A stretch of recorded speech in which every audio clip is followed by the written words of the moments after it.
कथाको प्रारम्भमा गरिने प्रार्थना। कथा भन्ने र सुन्ने सबैले चन्दन अक्षता फूल लिएर हात जोड्नु र पण्डितले तलको स्तुति पढ्नु। यम ब्रह्मा वरुणेन्द्र रुद्र र मरुतस्तन्वन्ति दिव्यस्तवे वेदै साङ्गबोधक प्रमुखपनिषदीर् गायन्ति यम सामगाया ध्यानावस्थित तद्गतेन मनसा पश्यन्ति यम योगिनो यस्यन्तं न विदुषुरासुरगणा देवाय तस्मै नमः। श्रीमच्चन्दनचर्चितो जलवपु शुक्लं वरामल्लिका मालालङ्कृतकुण्डला प्रविलक्षणमुक्तावली शोभिता सर्वज्ञाननिधान पुस्तकधरा रुद्राक्षमालाकरा वाग्देवी वदनं भुजे वसतु मे त्रैलोक्यमाता चिरं मुखं करोति वाचालं पुङ्गुं लङ्घयति गृह्यत्कृपातमहं वन्दे परमानन्दमाधवम्। नमो भगवते तस्मै व्यासाय मिततेजसे यस्य प्रसादो दक्ष्यामि नारायणी कथानिमं नारायणं नमस्कृत्य नरं चैव नरोत्तमं देवीं सरस्वतीं व्यासं ततो जयमुदीरयेत्। सबैले पुष्पाञ्जली पुस्तकमा चढाएपछि वक्ताले कथा भन्न थाल्नु, श्रोताले चित्त भएर कथा सुन्नु। अथ पञ्चमोऽध्याय। त्रिपुरादह उपाख्यान। कुमारजी आज्ञा गर्नुहुन्छ। ए अगस्त्य मुनि, तिमीले सोधेको सबै प्रश्नको उत्तर दिइसके, अब के सुन्ने इच्छा छ भन, म सबै सुनाउन तयार छु। यति सुनि अगस्त्य मुनिले बिन्ती गरे, हे कुमारजी, त्रिपुरासुरले कसको तपस्या गर्यो, त्यसलाई श्री महादेवले कसरी भस्म पार्नुभयो, यो सुन्ने इच्छा छ। त्यो सबै आज्ञा होस्। मुनिको यस्तो प्रश्न सुनेर कुमारजी आज्ञा गर्नुहुन्छ। हे मुनि, अघि विष्णु भगवानले हिरण्याक्ष दैत्यको वध गर्नुभयो अनि समस्त दैत्यहरू दुखी भएर खेद गर्न लागे। तब मय नामको दैत्यले मनमा विचार गर्न लाग्यो, जस्तो कामदेव नहुँदा रति भइन् त्यस्तै त्यो दानवराज मय पनि भयो। अनि बलवान तारक्ष र विद्युत प्रभा नामका आफ्नो मित्र समेत लिई मयले कठोर तपस्या गर्न लाग्यो। ती तीनैजना दैत्यहरू माघ पुसको जाडोमा हिमालयमा गई तपस्या गर्दथे। वैशाख जेठको घाममा पञ्च अग्नितापी गर्मी प्रदेशमा तपस्या गर्दथे। यस्तै प्रकारले तपस्या गर्दा गर्दा 10,000 वर्ष बिताए। तिनका देहमा केवल हाड छाला मात्र बाँकी रहे। फेरि ती ठूला सुखबाट पनि वञ्चित भए। तैपनि तिनीहरू सूर्य जस्तै तेजिला देखिन लागे। तिनको तपस्याले ब्रह्माजी प्रसन्न भएर ती तीनैजनाको सामुन्ने पुगी नम्र स्वरले आज्ञा भयो, हे दैत्यहरूमा श्रेष्ठ भएका वीर हो, तिमीहरूको तपस्याले म प्रसन्न भए। जे इच्छा छ सो वरदान माग। ब्रह्माजीको यस्तो वचन सुनेर साष्टाङ्ग दण्डवत गरी केवल घोडाले मात्र भूमिमा स्पर्श गरी हात जोडेर बिन्ती गरे, हे प्रभु, हजुर प्रसन्न हुनुहुन्छ भने हामीलाई अवैध कहिले नमर्ने वर दिनुहोस्। बल पराक्रम पनि ठूलो होस्। फेरि विमान समान जो हामी 3 पुर बनाउनेछौँ त्यसमा मनुष्य गति नहोस्। हामी ठूला बलवान हौं, यही वरदान दिनुहोस्। ती दैत्यहरूको यस्तो विचार सुनेर वर मागेको सुनि ब्रह्माजी आज्ञा गर्नुहुन्छ, हे दैत्य हो, त्यस्तो अवध्य वरदान दिन म असमर्थ छु। मृत्युको अवकाश राखेर अर्को वर माग, म दिन्छु, यसमा अन्यथा नमान। ब्रह्माजीको त्यस्तो आज्ञा सुनेर मैले फेरि बिन्ती गरे, हे प्रभु, अघि मैले भने जति सबै कुरा होस्। मृत्युलाई ती मैले बनाएका पुरहरू एकै स्थानमा रहने छैनन्। जब 10,000 वर्ष पुग्ला तब ती पुरको केवल आधा निमेषसम्म मात्र मेल होस् र त्यही आधा निमेषभित्र जो एक बाणले ती तीनै पुरलाई नष्ट गर्न सकोस्, त्यही पुरुष हामीलाई मार्न सकोस्। मयका यस्ता वरदान सुनेर तथास्तु भने ब्रह्माजी आफ्नो लोकतर्फ जानुभयो। तब त्यो मय दानवले संसार नै वश गर्ने इच्छा लिएर आदि कल्पमा 3 पुरको रचना गर्दा भयो। ती 3 पुरमा पहिले फलामको, दोस्रो चाँदीको र तेस्रो सुनको बन्यो। ती 3 पुर आकाशमा सुमेरु पर्वत श्रृङ्गटाकुरा हुन् कि जस्ता देखिन लागे। ती पुरहरूको चन्द्रमाका किरण लाग्नाले अति शीतल भएका, स्थान स्थानमा आँखीझ्यालहरू बनेका, घरका अट्टालिकाहरू पनि अति अग्ला, आँगनमा पनि राम्रा राम्रा देखिने, मनलाई मोह पार्ने शिलाहरूले छापेको, स्थान स्थानमा सुनले मडेको उत्तम पुरद्वाराहरूमा रङ बिरङका रत्न जडेका, मुगा मोती माणिक्यहरू स्थान स्थानमा जडाएर बिजुलीको प्रकाश समान रत्नहरूको चारैतिर प्रकाशले फैलिएको बन्यो। फेरि चित्र विचित्र प्रकाश फैलाउने गरी हीरा मोती आदि रत्न जडेका, वायुको वेगमा लाग्नाले फरफराएका पातहरूले शोभायमान भएका घरहरूका पंक्तिहरू पनि रत्न समूहका थुप्रा नै हुन् कि भन्ने भान पार्ने फराकिला मार्गहरू पनि सिँगारिएका अत्यन्त राम्रा पुर तयार गरायो। घर महलहरू पनि अनेक रङ मनहरण गर्ने रत्नहरूले सुशोभित ध्वजा पताकाहरूले सिंगारेर ती विमान जस्ता 3 पुरलाई शोभायुक्त बनायो। अनेक रत्न जडेका गमलाहरूमा रङ बिरङ जात जातका उत्तम सबै ऋतुमा फुल्ने फूल र त्यस्तै 6वटै ऋतुमा फल्ने फलका वृक्षहरू लगायो। तलहरू पनि अनेक प्रकारले कमलिनी कुमुदिनीका पुष्पले शोभायमान भएका तयार गरायो। यस्ता प्रकारले त्रिपुरवासीहरूको शोभाले युक्त महल तयार भयो। फेरि मयूर डाँफे आदि उत्तम पक्षी गणले युक्त र पुरुषका नङ लाग्नाले जसका पयोधरका गोलाकार घेरा अर्धचन्द्राकार घाउ लागेको कलश जस्तै उत्तुङ्ग ठडिएका कुच भएका मदिराले राता आँखा भइरहेका लाजले मुसुक्क हाँस्ने गर्ने लोलिएका नेत्र भएका यस्ता अनिद्य सुन्दरीहरूले व्याप्त भएको त्यो त्रिपुर परेबाट अत्यन्त रमणीय देखिन लाग्यो। यस्तो त्रिपुर मध्ये जो फलामको थियो त्यो मैले तारकाक्ष नामको आफ्नो मित्रलाई दियो। अर्को चाँदीको जुन सुन्दर पुर थियो त्यो विद्युत प्रभालाई दियो। जुन स्वर्णले बनेको सबैभन्दा उत्तम पुर थियो त्यो मय आफूले लियो। अनि त्यो पुर दैत्यपति मय मन्त्री वर्गले शोभायमान भयो। त्यो दैत्य राजा आफ्नो शत्रुहरू र तिनका सेनालाई परास्त गरेर आफ्नो हितैषी ब्राह्मण वर्ग र भृत्य वर्ग सहित भई आफ्ना सुन्दरी स्त्रीहरूका साथ लिइरहँदा स्वर्ग भन्दा पनि व्रत सुख भोग गर्न लागे। अनि तिनै लोकका आनन्दलाई ध्वंस गर्न लागे। साथै अभिमानले भरिएको देवताहरू सबै विजित भए भन्ने मनमा ठान्न लाग्यो। तिनीहरूले मार्न लागे। उनका बगैँचा असल वृक्ष र बिरुवाहरू खेली फाल्न लागे। केही आफ्ना बगैँचामा लगी सार्न लगाए। यसरी देवताहरूलाई दुःख दिएको निकै समय व्यतीत भयो। अब तिनीहरूदेखि सबै देवताहरू क्रोधित भई ब्रह्मा कहाँ सामु गई त्रिपुर निवासी दैत्यहरूको सारा अन्याय उपद्रव विस्तार गर्दा भए। अनि ब्रह्माजीले समस्त देवताहरूलाई शान्त गराई आज्ञा होस्, हे देवगण, त्रिपुरासुर दैत्यहरू बडा बलवान छन्। तिमीहरूद्वारा तिनको नाश हुन सक्दैन। तसर्थ नारायण आदि सकल देवता अब महादेवका शरणमा जाउँ। उनले हाम्रो उद्धार गरिदिनुहुनेछ। उनले हाम्रो शत्रु ती दैत्यहरूको अवश्य नाश गर्नेछन्। ब्रह्माजीको यस्तो हित वचन सुनेर स्वीकार गरी ब्रह्मा विष्णु इन्द्र यम चन्द्र कुबेर वायु समेत सबै देवता ब्रह्मालाई अघि लगाई कैलाश पर्वतमा पुगे। त्यही बेला त्यहाँ महादेव दर्शन पाई हात जोडेर स्तुति गर्न लागे। हे पिनाकधारी, हे चन्द्रमौले, हे त्रिलोकेश, हे अमित पराक्रमी, हजुरलाई कोटि कोटि नमस्कार। हे चन्द्रशेखर, हे त्रिलोक देव, हे चन्द्रमौली जटाजुटधारी नीलकण्ठ, हजुरलाई कोटि कोटि नमस्कार। संसारलाई शरण लिने, नन्दीलाई वर दिने, देवताका पनि देवता, हजुरलाई कोटि कोटि नमस्कार। थोरै सेवाले पनि प्रसन्न भएर वर दिने, यज्ञका मालिक, हिमालयमा निवास गर्ने यस्ता हजुरलाई कोटि कोटि नमस्कार।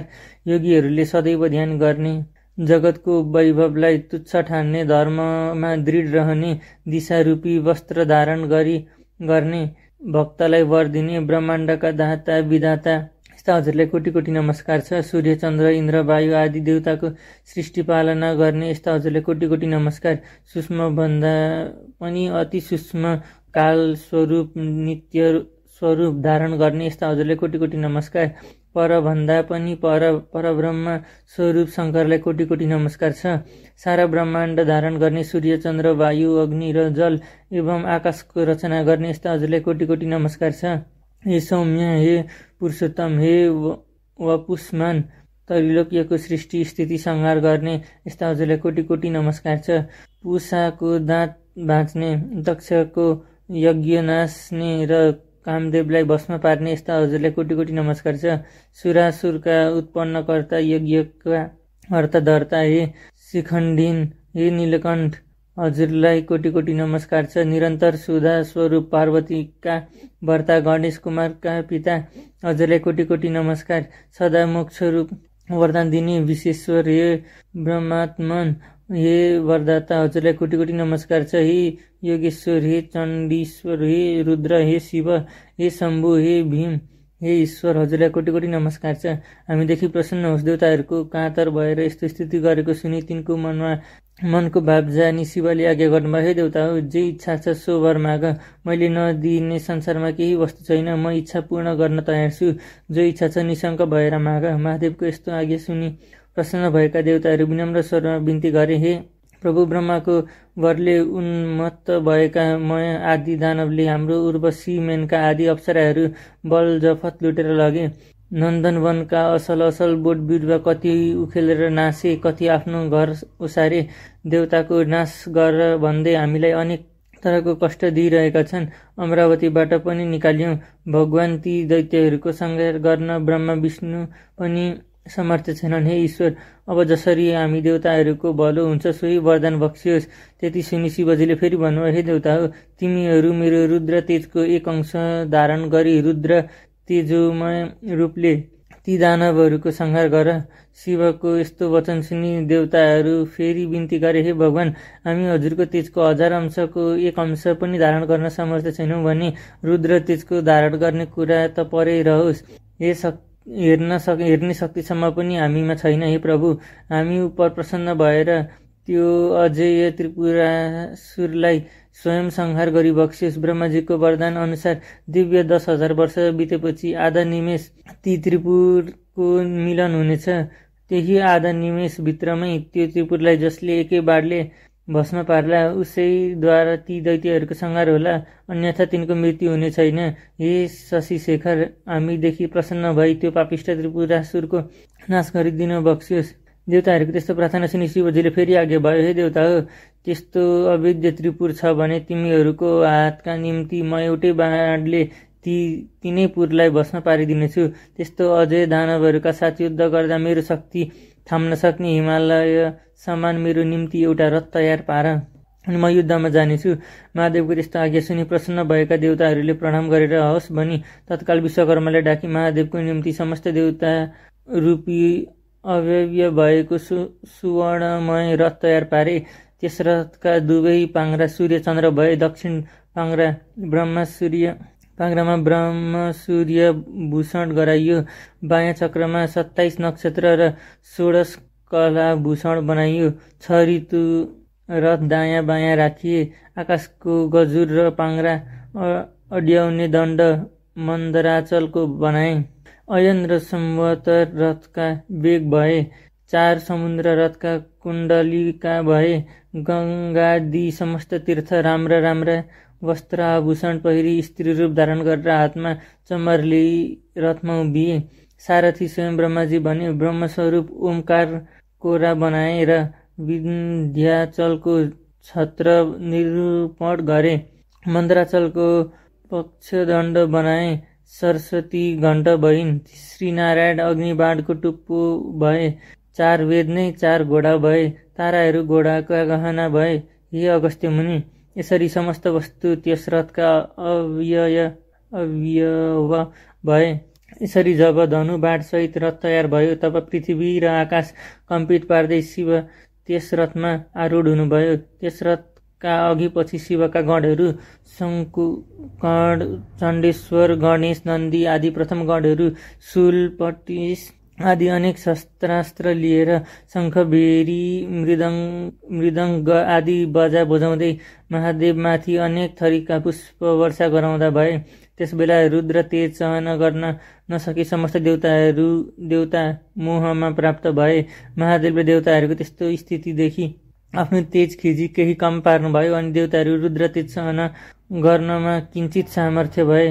त्यसपछि नारद मुनि ती दैत्यहरू कहाँ गएर भन्न लाग्नुभयो, हे दैत्यराज, देवताहरूको स्तुति प्रसन्न भएका महादेव स्वयं तिमीहरूको संहार गर्न भनी आइरहनु भएको छ। अब तिमीहरूको जो इच्छा छ सो गर, नभए तिमीहरूको अविलम्ब नाश हुनेछ। नारदजीको यस्तो वचन सुनि दैत्यराज मयले आफ्ना मित्र तारक्ष, विद्युतमाली र अन्य योद्धाहरूलाई डाकी नारद मुनिले आज्ञा भएको सबै कुरा विस्तारमा सुनाए। अनि दानवमा उत्तम बलवान भएका तारक्ष्यले भने, हे राजन, किन चिन्ता गर्नुहुन्छ? देवताहरूको यथार्थ रूपमा हाम्रो बाध्य छन्। यो त्रिपुर भेदन गर्न कसको पराक्रम वा शक्ति छ? यदि समस्त देवता यक्ष गन्धर्व किन्नर आए पनि यो त्रिपुर अवैध रहनेछ भने शत्रुलाई जित्न साम दाम दण्ड भेद आदि अनेक किसिमका नीति छन्। अत जित्ने इच्छा भएका बलवान शत्रुलाई आफ्नो पराक्रमद्वारा दण्ड दिनु नै उचित छ। वीर तारक्ष्यका यस्ता कुरा सुनि विद्युतमाली भन्न लाग्यो, हे राजन, श्रीहीन र बलहीन देवता कुनै प्रकारले पनि हामीसित युद्ध गर्न अगाडि आउन सक्दैनन्। यदि कोही मूर्खता गरेर हामीसित युद्ध गर्न अघि पर्छ भने अवश्य क्षयमा प्राप्त हुनेछ। यसमा संशय छैन। हे राजन, यसमा चिन्तित हुनुपर्ने केही कुरा छैन। एकमत भएर युद्ध गरौँ अनि समस्त देवताहरूलाई जितेर इन्द्रको पनि भोग गर्नुहोस्। फेरि अघिका हिरण्याक्ष र हिरण्यकश्यपु पद पाई 14 भुवनका अकण्टक राज्य भोग्नुहोस्। विद्युत मालीको यस्ता कुरा सुनेर मयले शान्त स्वरमा भन्यो, हे दैत्य हो, सुनौ, अब हाम्रो नाश बखत आइपुग्यो। यति भनेर देह कम्पित पार्दै शिर हल्लाउँदै फेरि भन्न लाग्यो, जो शत्रु आफूभन्दा बलियो वा निर्बल छ भने त्यसको साम दाम दण्ड भेद आदि नीतिको प्रयोग गर्न सकिन्छ। तर ती सम्पूर्ण जगतका स्वामी श्री महादेव हुन्। उनी दानव र देवताभन्दा धेरै वर्ता श्रेष्ठ छन्। यदि देवताहरूको हितका लागि उनले स्वयं हामीलाई मार्न आइरहेका छन् भने यसको त कुनै पनि उपाय छैन। केवल महादेवको नजिक गई उनलाई नमस्कार गरौँ भन्ने मेरो यो अन्तिम निर्णय हो। यदि हामी उद्दण्ड छौँ, कठोरता धारण गरेर उनका सामु युद्ध गर्न गयौँ भने केवल उनको दृष्टिपात मात्रले नै भस्म हुनेछौँ। ब्रह्मादि देवता पनि दुखी भएर जसका शरणमा जान्छन्, आज उनी ईश्वर हाम्रो नाश गर्न आइरहेका छन् भने हाम्रो के गति होला भन्न सकिन्न। जो क्षण मात्रमा सम्पूर्ण सृष्टि पालन र नाश गर्न सक्दछन्, फेरि जो जगतका कारण र मुक्तिदाता पनि हुन्, ती महादेवसित युद्ध गरेर हामी कसरी जित्ने आशा गर्न सक्दछौँ? हे वीरो, हाम्रो विधिहीन तपले के हुन सक्दछ? फेरि त्यसको फल हामीहरूले धेरै वर्षसम्म भोगिसक्यौँ। अत म भन्दछु, हे दानव वीर हो, तिमीहरू सबै यतिखेर कालको प्रेरित छौ, त्यसै कारण युद्ध गर्न तम्सिरहेका छौ। मयको त्यस्तो कुरा सुनि नारद मुनि उन्माद दैत्यहरूको मृत्यु रूप यो कुरा भन्न लागे, हे दानवराज, अब तिमीहरू तपस्याको फल सकियो। यदि सङ्ग्रहमा पछि हटेर नपुंसक झैँ देवताहरूको शरणमा जानु भन्दा त सङ्ग्राममा लडी वीर गति पाउनु नै उत्तम ठान्दछु। यदि शिवका हातबाट मर्न पायो भने उनका प्रथम गणको अधिपति पनि हुन सक्दछौ। सङ्ग्राममा नगरेर शरण पर्न गयो भने पनि देवताको हितका लागि तिमीहरूलाई नमारी छाड्दैनन्। फेरि दानवहरूका राजा वीर पराक्रमी भएर पनि कायरतातिर लाग्नु उचित हुँदैन। कायरदेखि शिवजी प्रसन्न हुँदैनन्, बरु युद्धमा पराक्रम देखाउने वीरदेखि प्रसन्न हुनेछन्। अतः किन नलड्ने? अवश्य लड। यदि संयोगले जित्यो भने तिनी लोकको सुख भोग गरौला। नारद मुनिको यस्ता कुरा सुनेर तारक्ष्य र विद्युतमाली दानवहरू आयुष्य क्षीण भइसकेका हुनाले भन्न लागे, ठिक हो, उत्तम हो, नारदजीले आज्ञा भएको उचित हो। दानवराज मयले पनि आफ्ना सहयोगीहरूको कुरा सुनि अब समस्त दानव वंशको संहार हुने समय भयो भन्ने जानी नारदजीले आज्ञा भएको कुरा सुनि उचित हो भनी समर्थन गरे। अनि मयका वचन सुनेर नारदजी पनि प्रसन्न हुनुभयो र समस्त देवताहरूलाई युद्ध गर्न उद्यत पारी मयसित बिदा मागी महादेव कहाँ गएर उहाँ भएका सबैको निवेदन गरे। त्यसपछि समस्त दानवहरू युद्धको इच्छा गरी अनेक तराले शस्त्रास्त्र सज्जित भई लड्न तयार भए। बलवान निमिनामा बाणासुर, तारक्ष्य, विद्युतमाली आदि प्रसन्न प्रधान देवताहरू पनि युद्धको निश्चय गरी राजामयको सामुन्ने गई अनेक प्रकारले सिंहनाद गर्दै गर्जन थाले। फेरि ती दानव सैन्य स्वयं दानवहरूलाई नै भयदायक देखिन लागे। परस्परमा ओम रथ आयो र उता हेर ऊ महादेवका रथको ध्वज देखियो भन्न लागे। भय र शोक त्यागी नाना तरहका शस्त्रास्त्र लिई युद्धको इच्छाले जसरी पशु पुतली आगो नजिक जान्छ, त्यसरी नै त्यो पशु गए झैँ कालले प्रेरित दैत्यगणले शिवको रथ कहिले आइपुग्छ र युद्ध गर्न पाइन्छ भनी हेरिरहेका थिए। त्यसै बखत पश्चिम सागरको शिरोभाग्य रहेको अनेक सौन्दर्यले शोभा बढाइरहेको ध्वज पताका आदिले सज्जित एवं सुशोभित सुमेरु पर्वत समान शिवरथ देखियो। नन्दीश्वर आदि महादेवका प्रधान गणहरू उच्च स्वरले सिंहनाद गर्न लागे। तिनको सिंहनाद सुनेर दानवहरू पनि नगर छाडी बाहिर निस्के। यता चण्डेश्वर पनि उज्जवल कुठार हातमा लिएर डरलाग्दो मुख पारी शिवगणको सामुन्ने आए। फेरि देदीप्यमान त्रिशूल हातमा लिई शिवकै समान पराक्रम गर्ने इच्छा भएका गणका अधिपति पार्श्वभागमा आए। अर्को गणका स्वामी शङ्कुकर्ण मुसल हातमा लिएर अर्को पक्षबाट डटे। नन्दी, भृङ्गी, रीति, तुण्डी र वीरभद्र आदि प्रधान वीरहरू पनि वज्र, त्रिशूल, आदा, गदा, परिद आदि लिएर युद्धमा अग्रसर भए। यता दानवगण पनि शिवजीको रथ आएको देखेर युद्धका निम्ति अनेक शस्त्रास्त्र लिएर शिवगणमाथि जाइ लागे अनि दुवै तर्फबाट युद्ध सुरु भयो। शिवजी पनि त्रिपुरलाई भस्म हुन लागे झैँ देखेर प्रसन्न मुद्राले सङ्ग्राममा तत्पर हुनुभयो। नन्दी चाहिँ महाबली दानवसित जुधे। भृङ्गीले 10 बाणद्वारा विद्युत प्रवाहलाई भेदन गरे, तर राता नेत्र पारेर अनेक शिलाले ठोर्दा पनि उसलाई केही हानि गर्न सकेन। तब श्रृङ्गी र रीटिले त्यस दैत्यको पृष्ठदेशमा प्रहार गरे अनि उसले पनि सर्प झैँ निश्वास फेर्दै ठुलो शूलले भृङ्गी र रीटिलाई मर्मामा प्रहार गर्यो। त्यसको पीडा खप्न नसकी भृङ्गी र रीटी सङ्ग्रामबाट भागे। त्यस दानवराजले जब तिनीहरूलाई त्यसरी भगाए थियो तब गणनायक गणेशलाई पनि 1000 सरको प्रहारले घायल तुल्यायो। फेरि 63 र 10 बाण थपेर गणेशको सर्वाङ्गमा घाउ गरायो। बैरीले त्यस्तो अदम्य साहस देखेर गणेशजी पनि रिसाई सुँड लामो पारेर त्यस दानवको घाँटीमा बेरी बेसरी निमुठी। मत्ताहात्तीले रत्याउनमा फुलेको कमलको पुष्पलाई सहजै उखेलेर फ्याले झैँ गरी विद्युत प्रभा दानवको शिर उखेलेर फ्यालिदिए अनि गिँडबाट छुट्टिएको उसको शिर सरोवरबाट छुट्टी हात्तीका दाँतमा अड्केको कमलको पुष्प झैँ शोभित भयो।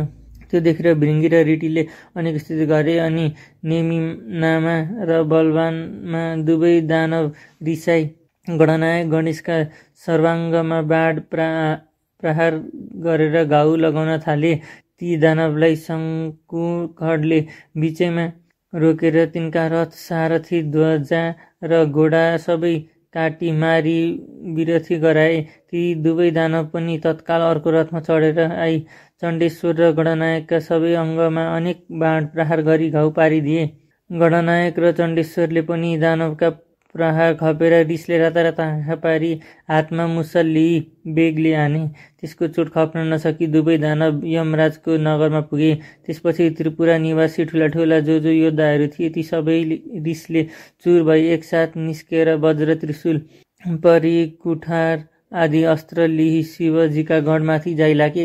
यसरी परस्पर घोर घमासान सङ्ग्राम चल्न लागि। महादेवको आज्ञा पाएर शिवगणहरू पनि गजराजले कदली वन ध्वस्त पारे झैँ र उन्मत्त सिंहले मृगलाई भड्काए झैँ ती दानवहरूलाई छिन्न भिन्न पारी मार्न लागे। ती दैत्यहरूमा कसैका शिर छैनन्, कसैका गिड छैनन्। त्यस युद्धमा रागतको नदी बगे झैँ भयो। वायुको वेगले छिन्न भिन्न भएका मेघ झैँ र वज्रको चोटले धुलो भएका पर्वतका शिखर जस्तै लड्दै पश्चिम समुद्रमा गिर्दै गए।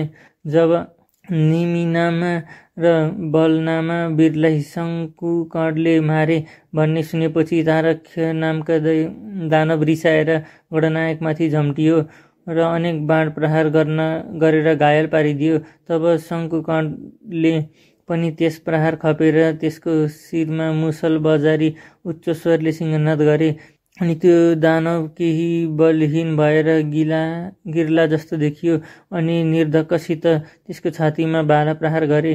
त्यस चोटले दानव भूमिमा लड्यो, तर तुरुन्त उठेर चक्र लिई गणनायकमाथि प्रहार गर्यो अनि शङ्कुकर्णले रिसाई साह्रै पीडा गर्न गरी मुड्कीले हिर्काए। त्यो चोटले दानव फन्न घुमेर ढली मुर्छा पर्यो र दिव्य आयुधहरू त्याग्दो भयो। अनि त्यो चोट खप्न नसकेर मृत्युमा प्राप्त भयो। त्यसरी उसलाई गिरेको देखेर उठाई राजामयको भवनमा लगेर सारा स्थिति सुनाउँदै अनेक किसिमले विलाप गर्न लागे। त्यसरी रोई विलाप गर्न लागेको दानवहरूलाई मयले राम्ररी बुझाई भने, हे दानव, मेरो घरमा अमृतको कुण्ड छ, त्यसैमा चोबी मरेका सबै दानवलाई बचाओ।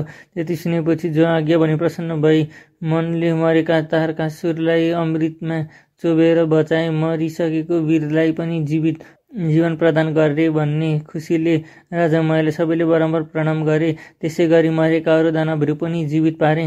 अनि त्यो तारक्य पहिले भन्दा पनि दोब्बर साहस र शक्तिका साथ सङ्ग्राममा आयो।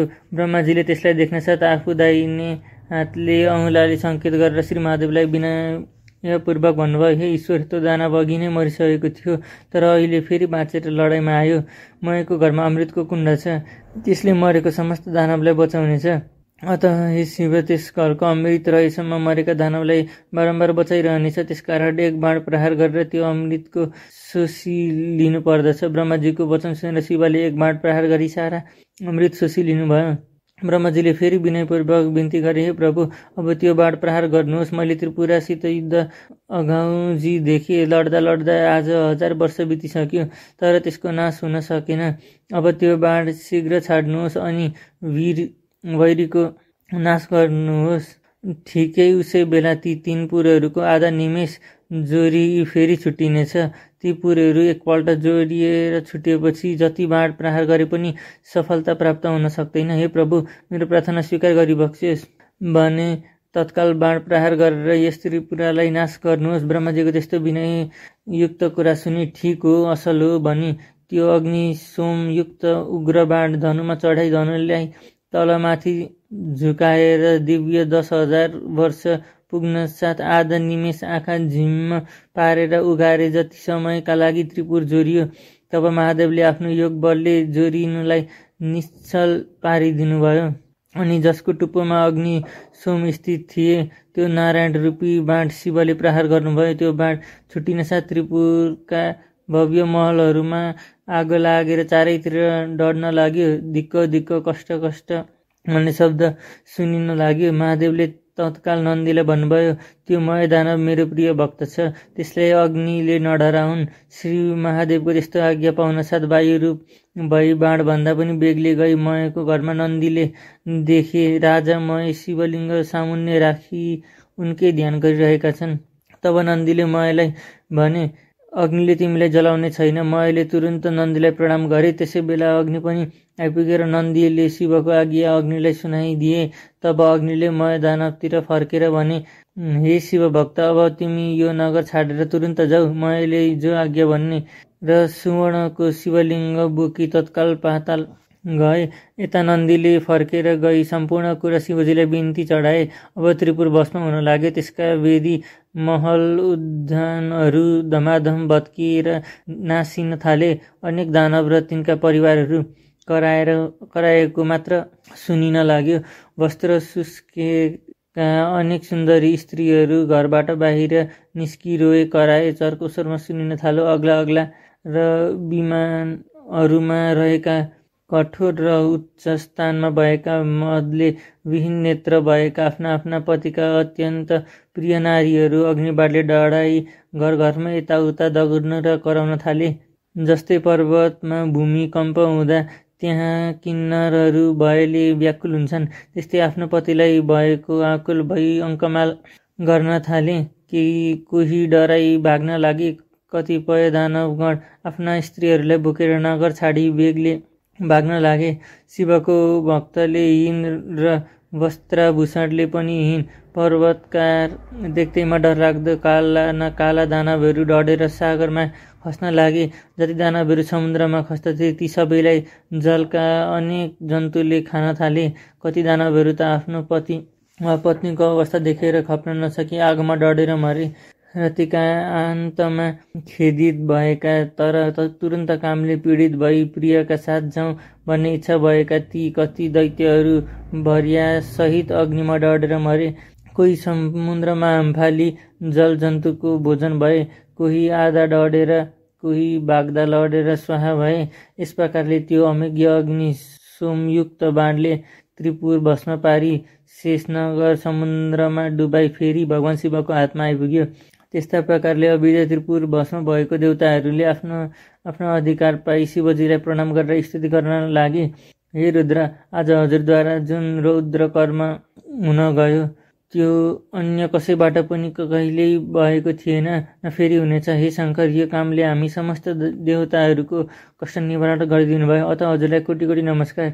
यस्तो देवगणले स्तुति गरेको सुनि महादेव प्रसन्न भएर आज्ञा भयो। हे देवता हो, आफ्नो प्रिय भक्तजनलाई सदैव पुत्र जस्तै स्नेहपूर्वक पालन गर्नु पर्दछ। आज त्रिपुरवासी दानवहरूको संहार हुन गएकाले तिमीहरूको इच्छा पूर्ण भयो।